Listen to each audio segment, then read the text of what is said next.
विचार उपलब्धि का एक महत्वपूर्ण कारक।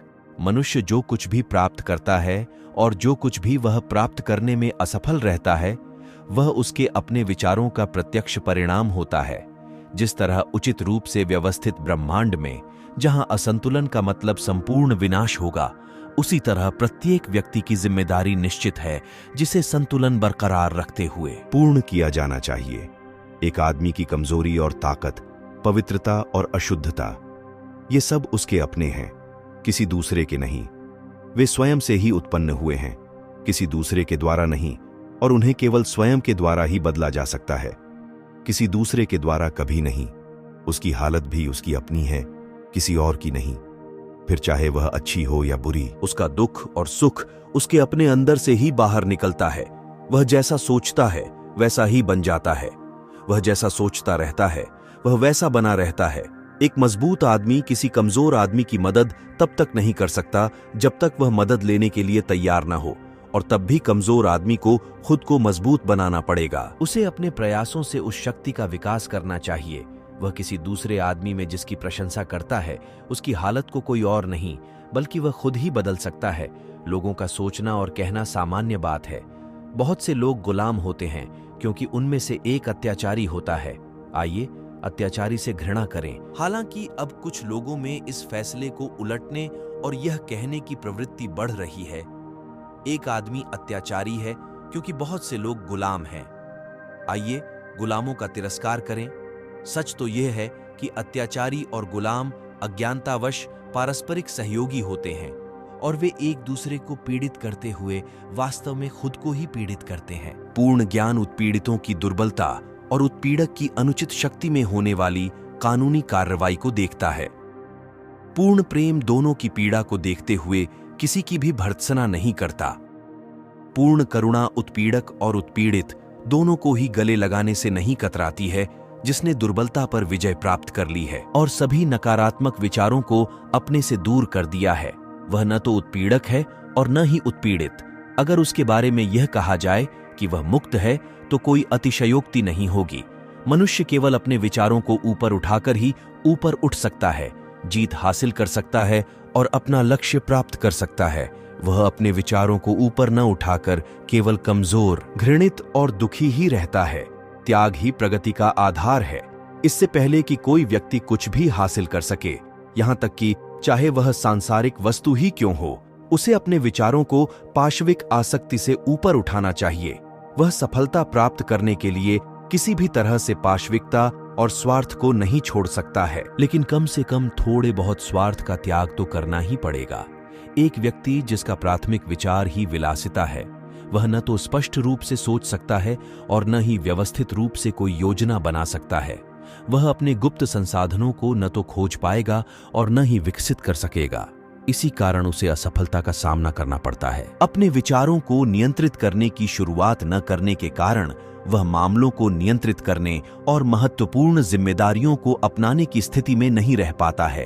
वह न तो स्वतंत्र रूप से कार्य करने और न ही अकेले खड़े होने के योग्य है, बल्कि वह केवल उन विचारों तक ही सीमित रह जाता है जिन्हें वह चुनता है। त्याग के बिना न तो कोई प्रगति हो सकती है और न ही कोई उपलब्धि प्राप्त की जा सकती है। मनुष्य की सांसारिक सफलता इससे संबंधित होती कि उसने अपने भ्रमित एवं विलासिता के विचारों को कितना नियंत्रित किया है और अपने मन को अपनी योजनाओं के विकास पर और अपने संकल्प तथा आत्मनिर्भरता को मजबूत करने में कितना लगाया है। वह अपने विचारों को जितना ऊंचा उठाता है, उतना ही अधिक वह मानवीय, ईमानदार और पवित्र बन जाता है। उसकी सफलता उतनी ही अधिक बड़ी होगी और उसकी उपलब्धियां भी उतनी ही अधिक धन्य और स्थायी होंगी। ब्रह्मांड लालची, बेईमान और भ्रष्ट व्यक्ति का पक्षधर नहीं बनता, हालांकि केवल सतही रूप से ऐसा प्रतीत हो सकता है। यह ईमानदार, उदार और गुणी व्यक्ति की मदद करता है। अलग अलग जमाने के अलग अलग महान शिक्षकों ने इसके बारे में बताया है और मनुष्य के पास इसे सिद्ध करने तथा जानने के लिए अपने विचारों को ऊपर उठाकर स्वयं को अधिक से अधिक गुणी बनाते हुए कार्य करना होगा। विचार ही उत्थान या पतन के निर्धारक हैं। बौद्धिक उपलब्धियां, ज्ञान की खोज और जीवन का सुख या प्राकृतिक सौंदर्य, ये सब सत्य की खोज में समर्पित विचारों का प्रतिफल है। ऐसी उपलब्धियां कभी कभी अभिमान और महत्वाकांक्षा से जुड़ी हो सकती हैं, लेकिन वे उन विशेषताओं का परिणाम नहीं होती। वे लंबे और कठिन प्रयास तथा शुद्ध एवं निःस्वार्थ विचारों का स्वाभाविक प्रतिफल होती है। आध्यात्मिक उपलब्धियां पवित्र आकांक्षाओं की पराकाष्ठा होती हैं, जो सदा श्रेष्ठ और उच्च विचारों की धारणा में जीवनयापन करता है, जो शुद्ध और निस्वार्थ भाव के साथ रहता है। निश्चित रूप से जिस प्रकार सूर्य और चंद्रमा अपने चरम पर पहुंचता है, उसी प्रकार वह बुद्धिमत्ता के साथ साथ चारित्रिक रूप से भी महान बन जाता है और वह प्रभाव एवं परमानंद की स्थिति में उदित होकर चमकता है। उपलब्धि चाहे किसी भी प्रकार की हो, वह प्रयत्न का मुकुट होती है, विचारों का ताज होती है। आत्मसंयम, संकल्प, पवित्रता, धार्मिकता और सुविचारित विचार की सहायता से मनुष्य ऊंचाई पर पहुंचने में सफल हो पाता है। नकारात्मकता, आलस्य, अशुद्धता, भ्रष्टाचार और वैचारिक भ्रम के कारण मनुष्य का पतन होता है। कोई भी व्यक्ति दुनिया में बड़ी से बड़ी सफलता प्राप्त कर सकता है, यहां तक कि आध्यात्मिक क्षेत्र में उन्नत ऊंचाई तक पहुंच सकता है और अहंकारी, स्वार्थी तथा नकारात्मक विचारों को अपनाने के कारण वह फिर से दुर्दशा और दुर्बलता की स्थिति में पहुंच सकता है। सही विचार से प्राप्त विजय केवल सजगता से ही बरकरार रह सकती है। सफलता सुनिश्चित होने पर कई लोग उस रास्ते से भटक जाते हैं, इसी कारण उन्हें असफलता का सामना करना पड़ता है। सभी उपलब्धियां चाहे व्यापार में मिली हों या बौद्धिक अथवा आध्यात्मिक दुनिया में निश्चित रूप से निर्देशित विचार का परिणाम होती है, जो एक ही कानून द्वारा शासित हैं और एक ही पद्धति के हैं। बस अंतर केवल प्राप्ति के उद्देश्य में होता है।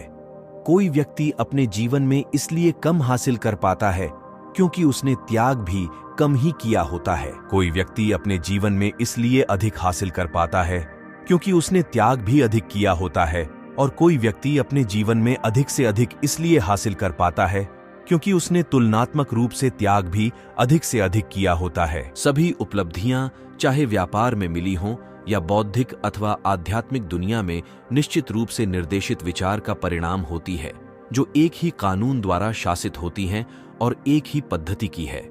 बस अंतर केवल प्राप्ति के उद्देश्य में होता है।